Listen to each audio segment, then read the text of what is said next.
I've been asked by a number of people following the ministerial statement that was made on Thursday regarding the civil aviation industry in Fiji. A number of questions have been posed to me by some media organizations, and I wanted to put on record what are the facts. Firstly, I'd like to start off with the comments that was made in response by Honorable Prasad, who claimed, and if you can see the Hansard reports, essentially what he was claiming was that the amount of seats that Fiji Airways has available is 823 seats a day. He was saying that there were 726 seats available per day because of A330s and 450 seats available through the 737s because they were 737s. And that at a load seat factor of 70%, we are looking at 823 seats a day available through Fiji Airways. That is completely incorrect. I've got with you the figures from the actual arrivals through AFL. If you look at the arrivals for last year on Fiji Airways only, which is the line there, you can see 2014. Let's just look at the arrivals. It says 521,029 seats. You divide that by 365, it works out to be 1,427 seats. So the load factor is not 70%.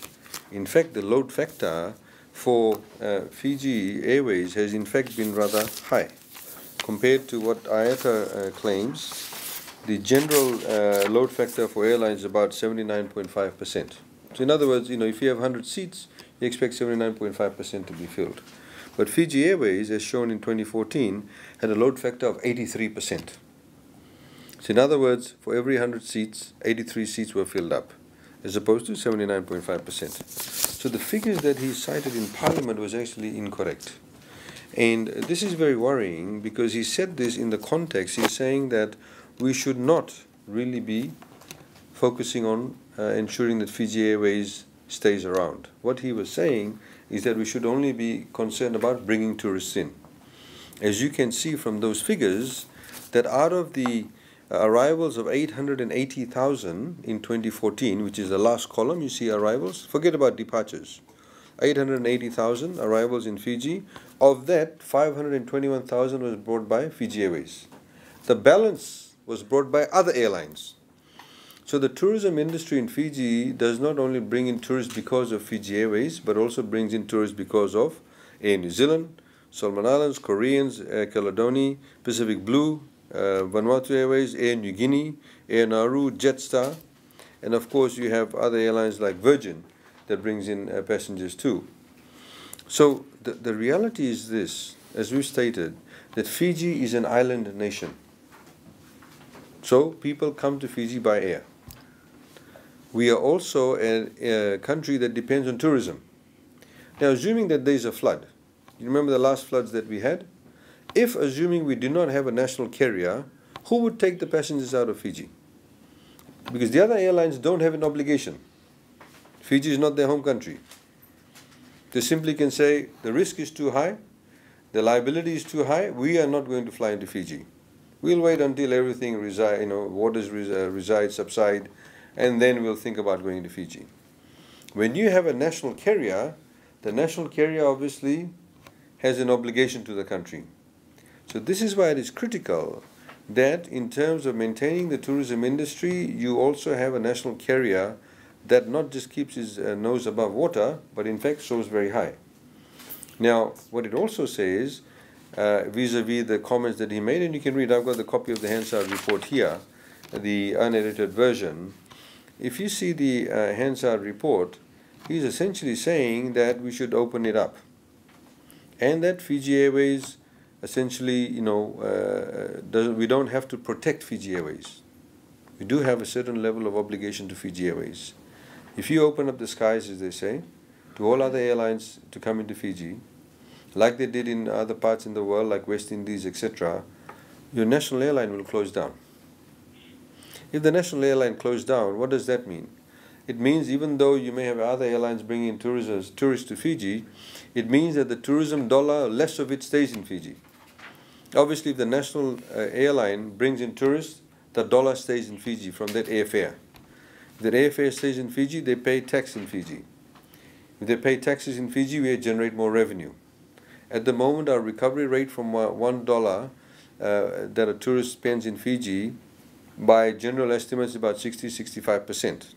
We obviously want to increase that. This is why we're saying Fijian-made products, grow Fijian vegetables, sell Fijian vegetables, sell Fijian foods, Fijian fruits in the hotels. So in that way, you're generating and pumping more money back into the country. If you look at the recovery rate per dollar in countries in regions like West Indies, it's very, very low. In some of the tourism destinations, most popular tourism destinations, they only have a retention rate of 5%, retention rate of 2% or 1%, because all the hotels can be foreign-owned.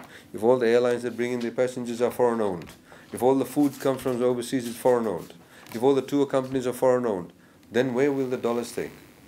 It will go offshore. So this is precisely the reason why we need a national carrier. So what we are saying is that, yes, we are opening up the market. But when you open up the market, you need to make sure that it's done in a manner that also protects our national interest. And I think the comments made by Honorable Prasad were overly simplistic. It shows a complete lack of understanding of the civil aviation industry. It shows a complete lack of understanding of the commercial realities. In the same way, you had Honorable Gavoka saying that, oh, the reason why AFL is making money is maybe they're pressurizing somebody. The reality is this, ladies and gentlemen.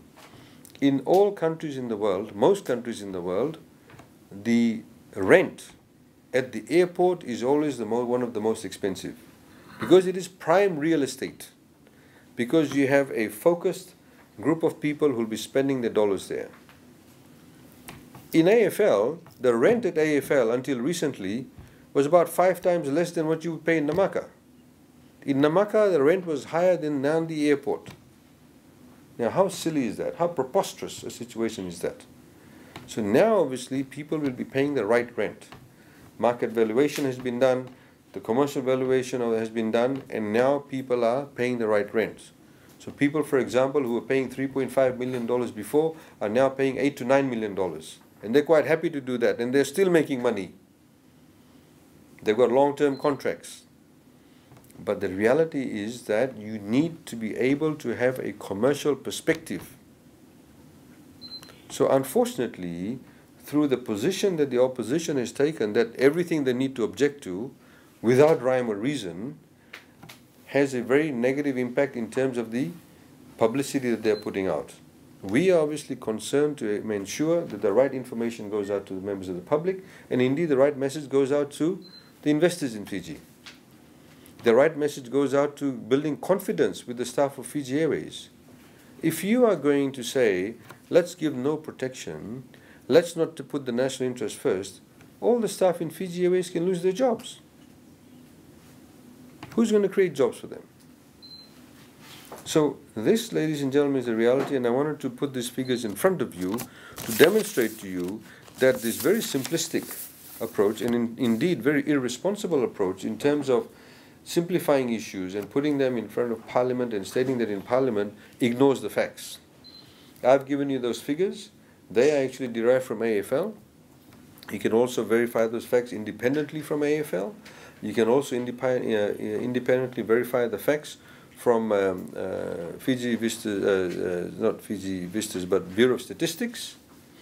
You can also look at the facts Tourism Fiji can give you, and even all the hoteliers. So we have a situation with Fiji Airways, where Fiji Airways, for example, is code sharing with Qantas up to Australia. We're looking for code sharing partnerships. We have code sharing with Cathay Pacific. We're looking at code sharing with other airlines. And by code sharing, we open it up to other airlines. We are developing partnerships for Fiji Airways, and we're obviously looking at flying at more destinations. The way that you're able to do that is to ensure that your national carrier stays afloat, yet at the same time opening up the market. The fact that Jetstar will now be flying from the Gold Coast, it's a new route, and the government has allowed that to happen. We did not say, no, Fiji Airways only should fly that. So where there's different situations, we open up the market. At the end of the day, we must ensure that whilst we open it up for competition, we also ensure that Fiji Airways is able to create more capacity, is able to create more jobs, and indeed create more destinations for Fiji and indeed Fiji Airways. So ladies and gentlemen, that's what I wanted to clarify to you, because I think it's very, very important for you to put out the correct information. That the capacity of Fiji Airways is far more than what has been stated in Parliament, that there is in fact a need to create more capacity for Fiji Airways, that the arrivals of tourists into Fiji is not just done by Fiji Airways but other airlines, and that it is critical to ensure that we preserve the capacity and the sustainability of our national carrier.